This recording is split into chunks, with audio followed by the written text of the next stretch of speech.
भोरे भोरे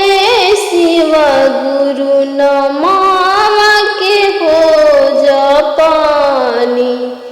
चर्चा में गईनी रोज हो रोज चर्चा में गईनी रोज हो रोज कौन कसूरे शिव गुरु दया नहीं बरसावानी आँखिया से गिरे हमरो लोर आँखिया से गिरे हमरो लोर सास ससुर शिष्या सेवा नहीं हो कइलू ननद के बोललू हो कुबोल ननद के बोललू हो कुबोल एही करने शिष्या दया नहीं हो पावालू आँखिया से गिरे तोहरो लोर आँखिया से गिरे तोहरो लोर भोरे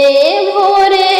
शिव गुरु नमावा के हो जपानी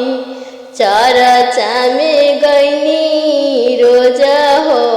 रोज चर्चा में गईनी रोज हो रोज कौन कसूरे शिव गुरु दया नहीं बरसावानी आँखिया से गिरे हमरो लोर आँखिया से गिरे हमरो लोर पति जी के तोहूँ शिष्या पर नहीं दबावलू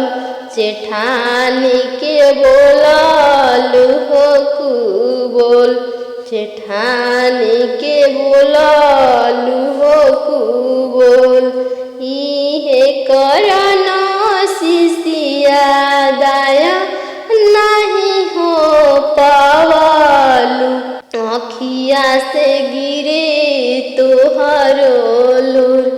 आँखिया से गिरे तोहरो लोर अब की कसूरा शिव गुरु माफा करी हो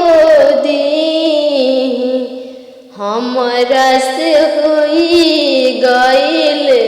भूल हमरा से होई गइल भूल अब की कसूरा शिव गुरु माफा करी हो दी हमरा से होले बड़ी भूल हमरा से होई गइले हो